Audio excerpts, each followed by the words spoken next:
Ẹ̀yin èèyàn ilé ìwò lẹ ṣe káàbọ̀ sí Mashola Gist TV. Ẹ kú ọjọ́ ìsinmi ẹni á bá èmi àti yín lára mu ní agbára Ọlọ́run. Bí ọdún yìí ṣe ń lọ wẹ́rẹ́wẹ́rẹ́ kò ní dìwà mẹ́rù lọ. Ọdún ayọ̀ lèmi àti yín á jọ ṣe o ní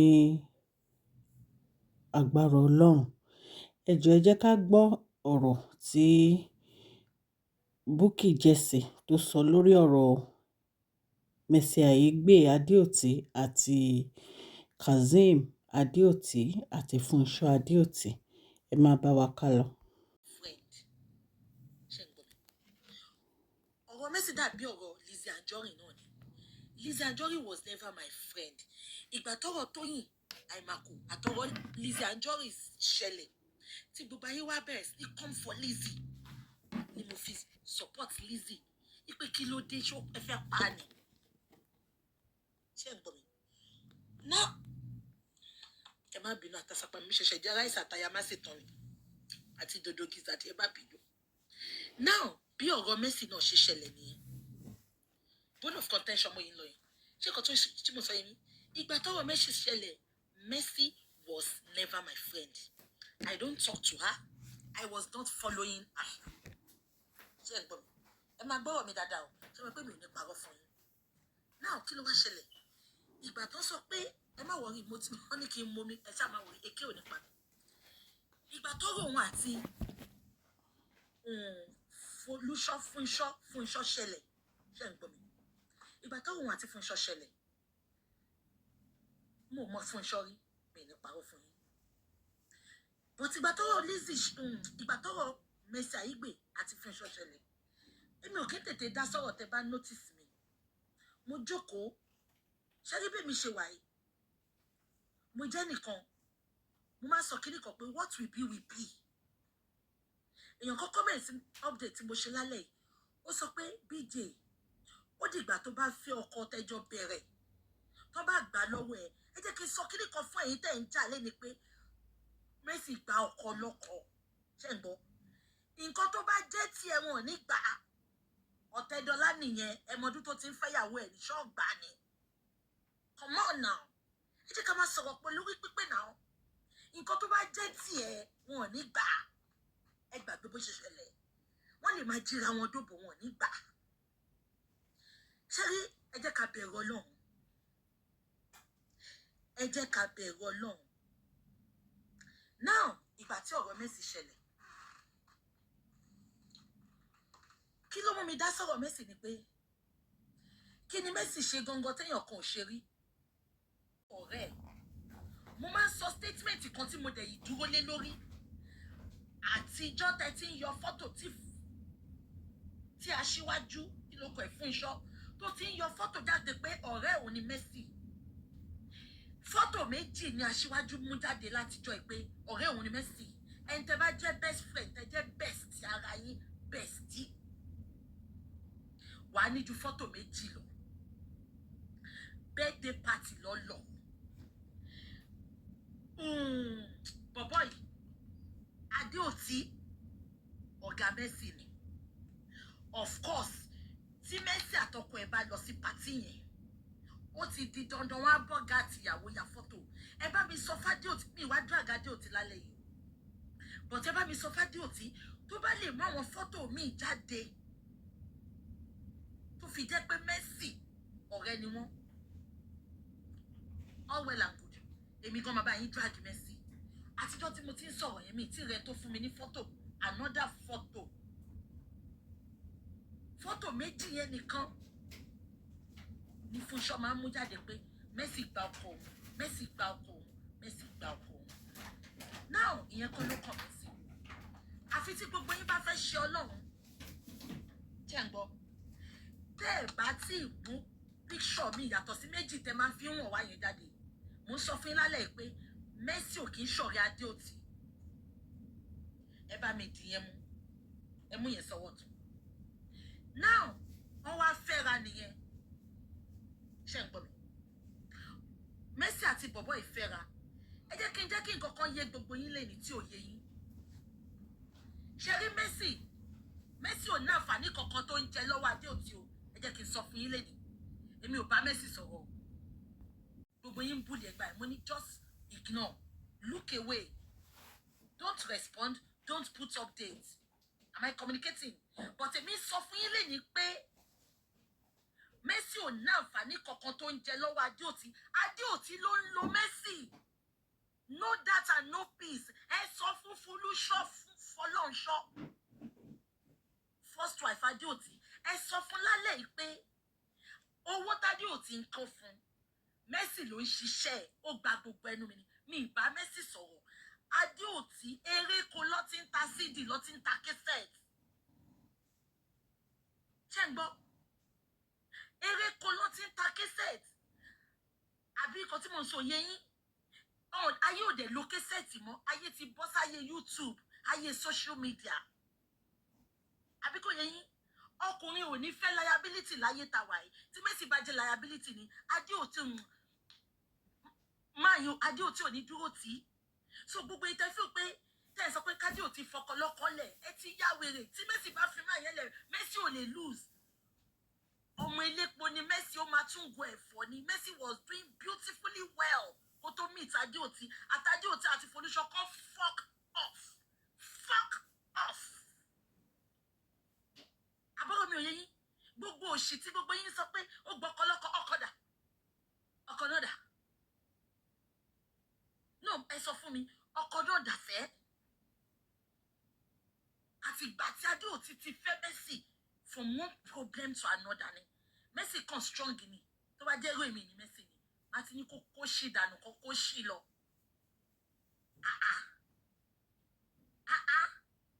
Ẹ jẹ́ ká bẹ̀rù Ọlọ́run. Okay, ẹ̀dẹ̀ wá àtàkì Mercy nìyẹn. Ó gbọ́kọ lọ́kọ. Ó lọ tọrọ ọmọ yìí ni. Muslim mélòlúwa wí, Christian gan fẹ́yàwó jọ ẹyọ kan lọ. Wọ́n tọrọ ọmọ yìí ni. Irú ọmọ yìí gan ló jẹ́ kẹ́ celebrate.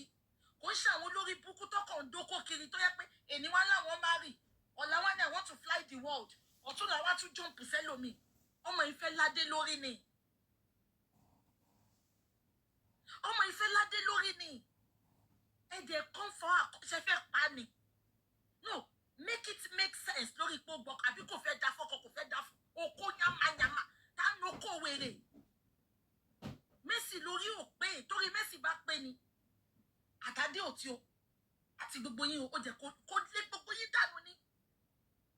Owó Adéòtí ń send sí fún iṣọ́ lóṣooṣù Mercy ló make owó yẹn.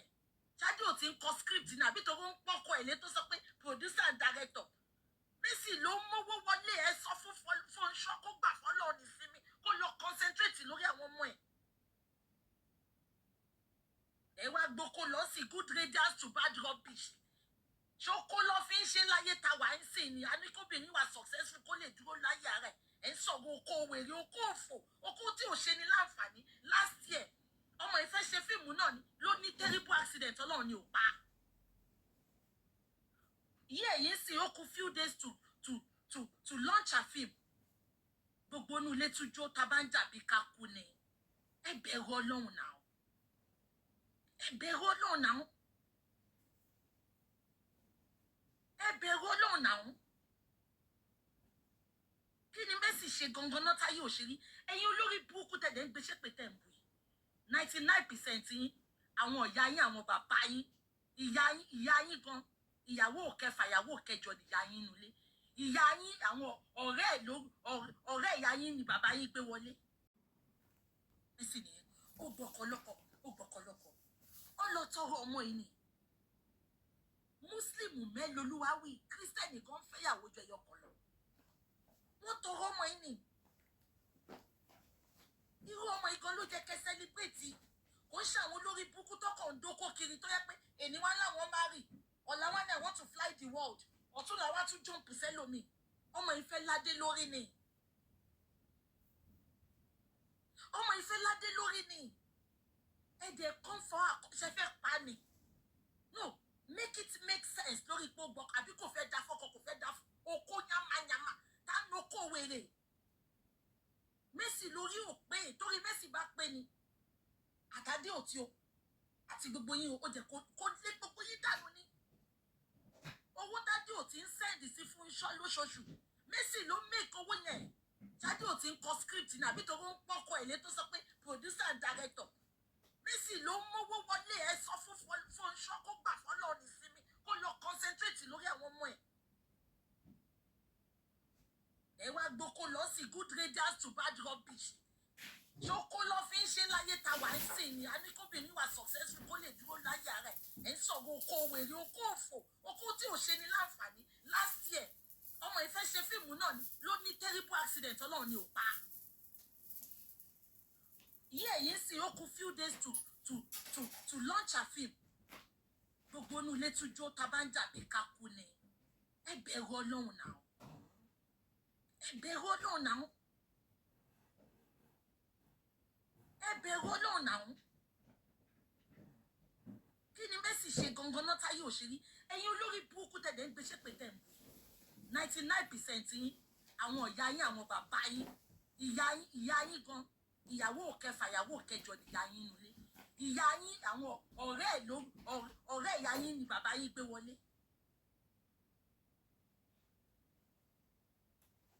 Àbíkọ́ tí mo sọ yẹn ṣùgbọ́n ẹ̀yin bọ́ta wá sọ yẹn ẹ̀yin tẹ́ ń condemn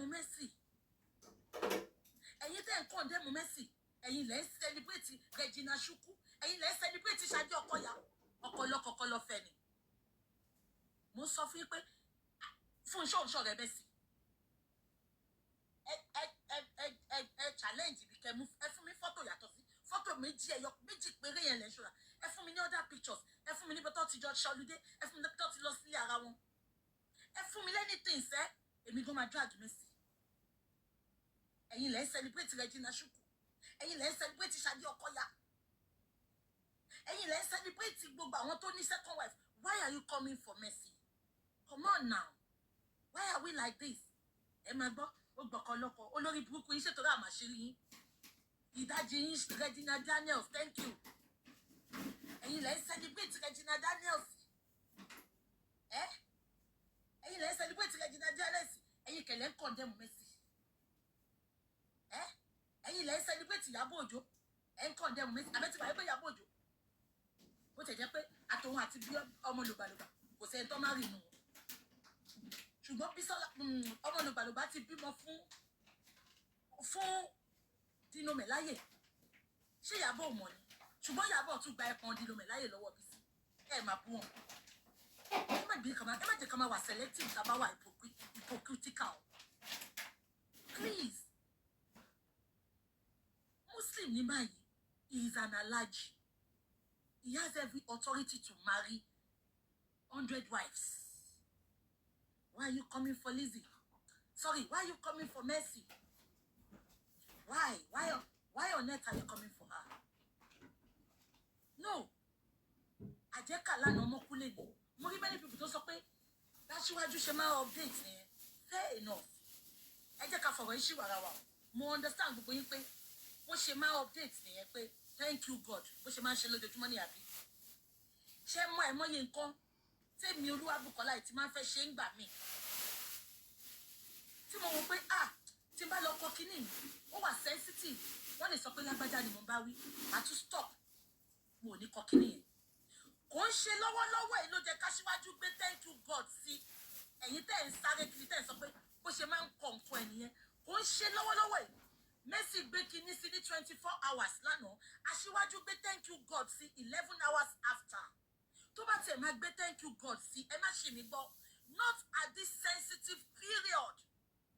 That is my problem with her. Ẹ̀yin kan wá sọ pé ìgbà tí Mercy ń ṣe pẹ́pẹ́ dem ṣó lórí burúkú nìyí ni.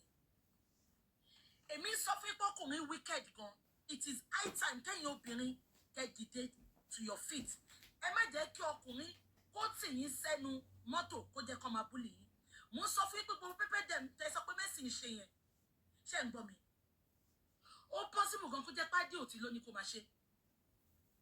Abẹ́mọ̀ṣá ẹbẹ̀ pọ́kùnrin wicked gan. Ó lè jẹ́ gbogbo pẹ́pẹ́ dem. Ìgbà wo dẹ̀ ni Mercy ti ṣe? Èmi ò ká sí pẹ́pẹ́ dem. Olórí burúkú ṣọ̀kan ṣe kú yín. Ṣé tó wọ́n yìí ń jí yín jó? 99% ẹ̀yin obìnrin tẹ̀ ń come for Mercy. Ọkọlọ́kọ lẹ̀ ń jídó ń kọ̀rọ̀ ni àṣírí yẹn á dẹ̀ tún jọkàn. Gbogbo yín náà ọ́nà tó rí ìtọ́rẹ́ ni tó fẹ́ kú pẹ̀lú ẹ̀ ní ọ̀rọ̀ Mercy. Ṣé kò ti wá já lójú ẹ̀ sí? ṣé kò ti wá já lójú Mercy ọ̀hún gan sí ṣó tún ṣe pẹ́pẹ́ dẹ̀mù yẹn mọ́ ṣá ẹ wá ń kọ pé ìgbà tí Mercy ń ṣe pẹ́pẹ́ dẹ̀mù ẹ fẹ́ fi pẹ́pẹ́ dẹ̀mù wo ilé tó jó ni náà Tájí ò ti tẹ bá sọ pé ó wà òkè fún láti kọ thank you God Ọlọ́run ò ní jẹ́ ká rí ikú ọkọ o tó bá jẹ́ pé àwọn bàbá ọmọ ẹ̀ ló jó mọ́nú ilé yẹn ń kọ́ ṣó máa update lẹ́ni pé thank you God no ẹ sọ fún mi náà èmi ò sọ pé kò lè update anytime tó bá wọn but she should have avoided ó mọ bórí social media ṣe rí náà ẹ wo gbà tí Ọpẹ́yẹmí Ayọ̀ọ́lá tó update before Ọpẹ́yẹmí Ayọ̀ọ́lá ti update ti pẹ́ ìgbà tó máa kọ́ wọ́n sọ pé Dayọ̀ ló ń bá wí ó jẹ́ kí wọ́n pé anything people are ready àwọn èèyàn ń ṣọ́ gbogbo page everybody ni àbí kò yẹ yín it is a sensitive time it is a very very sensitive time honestly ẹ jẹ́ ká fọwọ́ ṣírò ara wa èmi sọ fún yín ni pé tó bá jẹ́ pé ọkọ wọn gan ló jó mọ́lé Ọlọ́run ò ní jẹ́ àrísẹ́ àbí kò yẹ yín ṣé wọ́n pé ọkọ wọn ló jó mọ́lé ṣé máa sọ pé tó rádìò tí ń kọ thank you God lójoojúmọ́ á kọ thank you God ni come on now ẹ jẹ́ ká máa wo nǹkan náà ká tó ṣe kí ló dé tẹ̀ ń jà fádìò tí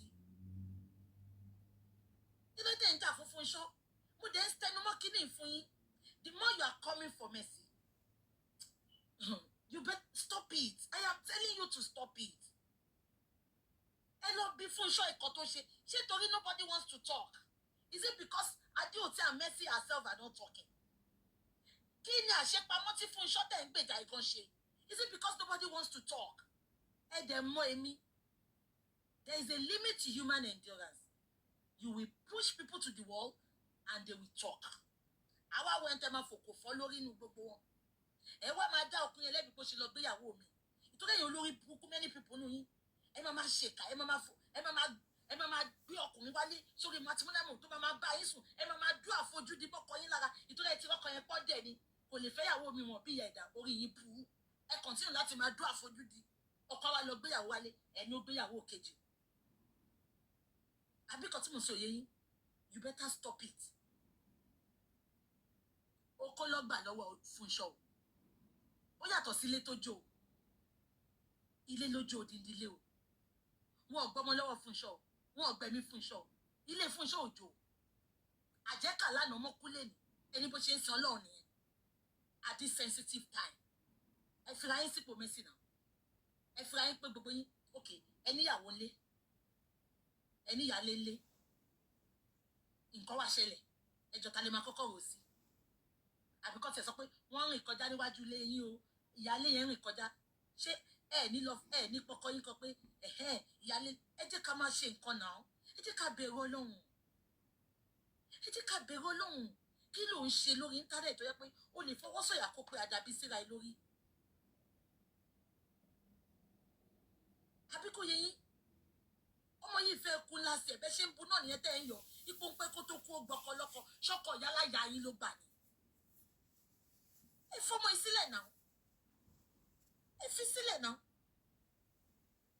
mo dé sọ fún yín back to back pé Mercy ló ń ṣe favour fún Adéòtí it's not that Adéòtí is giving Mercy anything I am saying this with all my full chest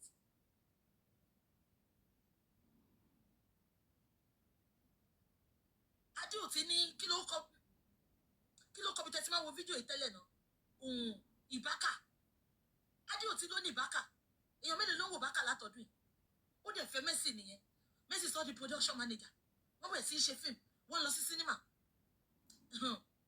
wo èmi ò tẹ̀ mọ̀ nǹkan tí Mercy wà gan Mercy ṣo fẹ́ gbọ́ torí orí ti ẹ̀gọ́ òpè torí ẹ̀ bá pé ni ìsídàkadé ò ti lọ divorce ìyàwó ẹ̀ yẹn ìtorí mi ò rí gbogbo lórí burúkú yìí ìtorí Fúnṣọ́ gọ́mọ̀ ẹ̀ pé òun ti lé ọkọ òun síta kó tó lọ bá Mercy Fúnṣọ́ mọ̀ gbogbo ìtajì ò ti ń bọ́ta tó ń sọ pé ìyàwó mi sì ni wọ́n ń tanra wọn ní olóburúkú ni wọ́n ó sọ́rí láti sọ o Mr. Adéòtí torí ẹ ti ń dánú bí èmi kan sìn bóyá kẹ gbókò yín lọ bá first wife yín Mercy ò tanná wá yín o mọ̀ bá ti Mercy ti nílé ni Mercy ti nílé ẹ̀ kẹtó wá sínú ayé ẹ̀ náà ẹ dẹ̀ kó sínú ilé ayé Mercy gbogbo ẹ̀ dẹ̀ ń dojúrú fún ẹ máa ń lọ náà ṣé dandan ni ẹ máa ń lọ náà èmi á ti kàbọ̀ yín lójú o àwọn obìnrin yìí máa fẹ́ settle down wọ́n fẹ́ ládé lórí wọ́n á tún ládé lórí ẹ̀ ní jẹ́ kọ́ sí mi ẹ kó sì dànù náà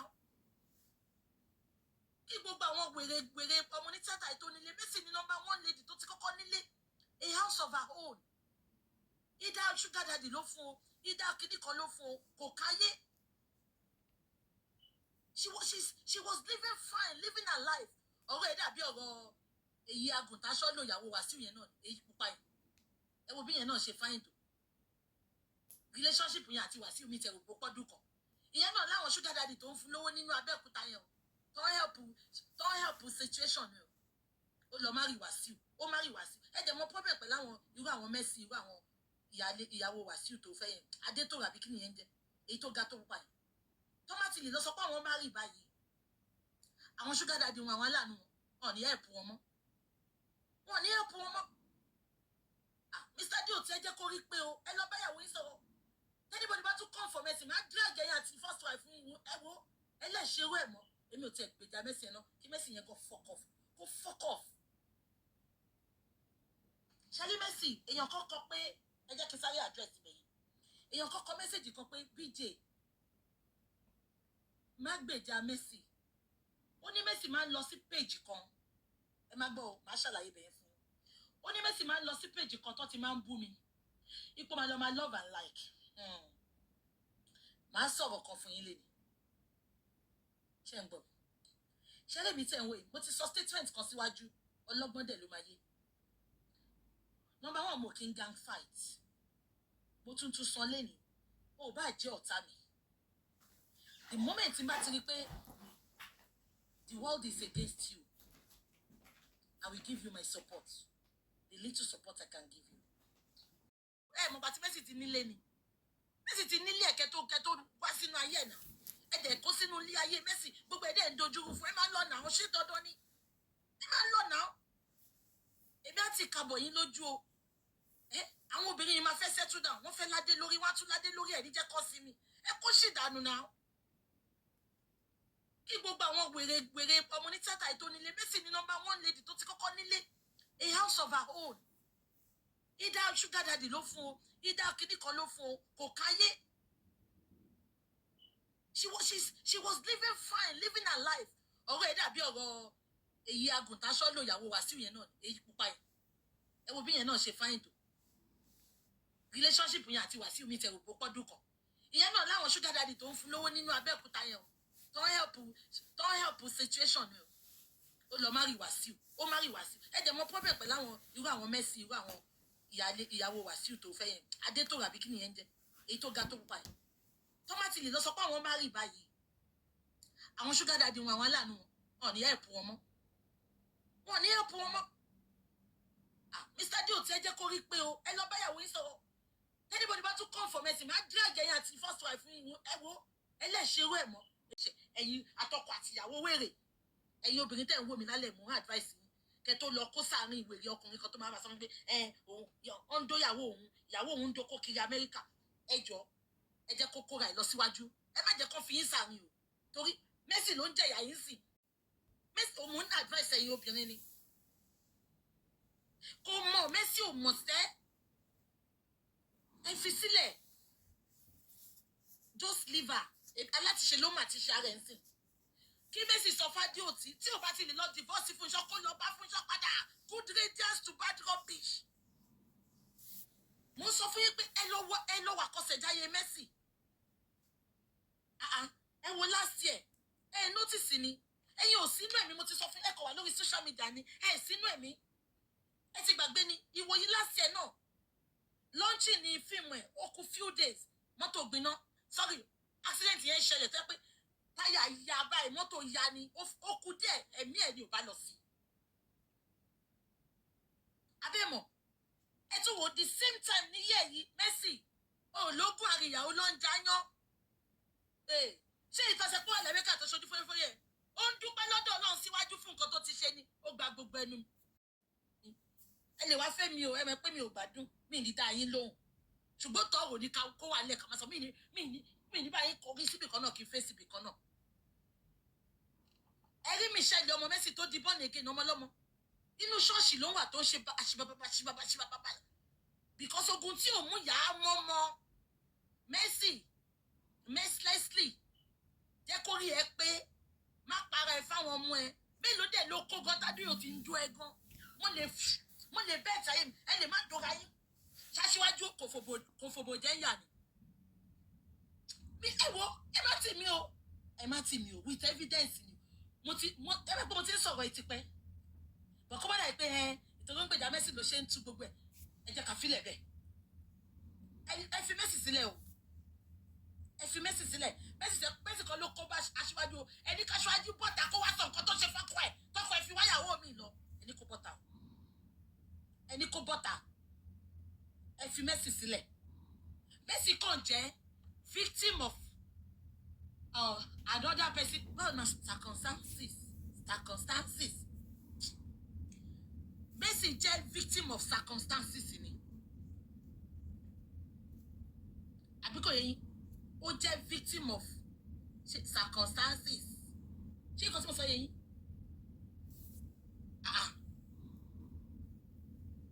ṣé ń gbọ́ mi mi sọ pé ẹ̀dínmú ṣòye yín mi sọ pé ẹ̀dínmú ṣùgbọ́n ẹ bá mi sọ fún Mercy jẹ́ kó rí ẹ pé wo ayé lẹ́nu pé àti Adéòtí àti yẹ fún iṣọ́ wọ́n wá nǹkan tó máa fi ṣètùtù ní ọlọ́mọ yẹ kó fi ẹ ṣètùtù mo ò dálábàá fún ẹ o mo ń pa láṣẹ fún ẹ lálẹ́ yìí pé Adéòtí níbi tó ti máa gbọ́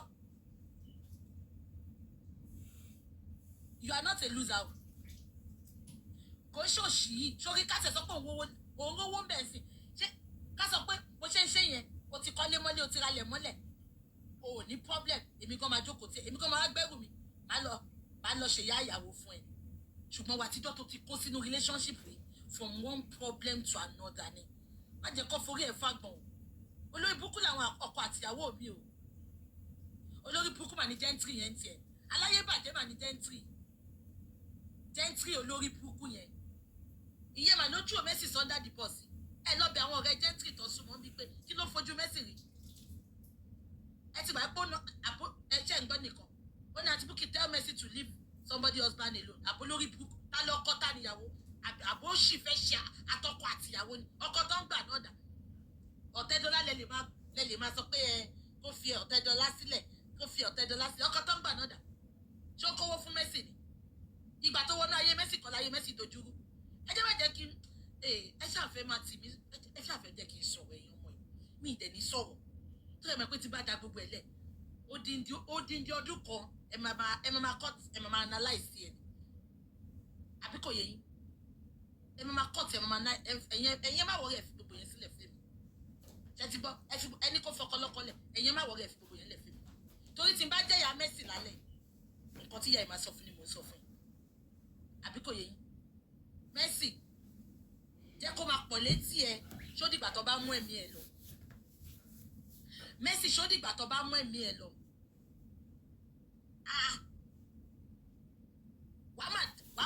wàá máa ṣe yá àwọn ọmọ ìdọ́jú alẹ́ mo mọ̀ ẹ́ pò tó fẹ́ lọ́kọ̀. ẹ̀yin èèyàn wa ọ̀rọ̀ lẹ gbọ́ sí Madam Bukky Jesse tí wọ́n advice Mercy Aigbe Adéòtí màá mú abala kejì wá fún yín nítorí pé fídíò yìí ti ń gùn ẹ kú ìsinmi ẹ̀ní God bless you all àmọ́ ọ̀rọ̀ yìí wá láti iléeṣẹ́ Mashola Gist TV.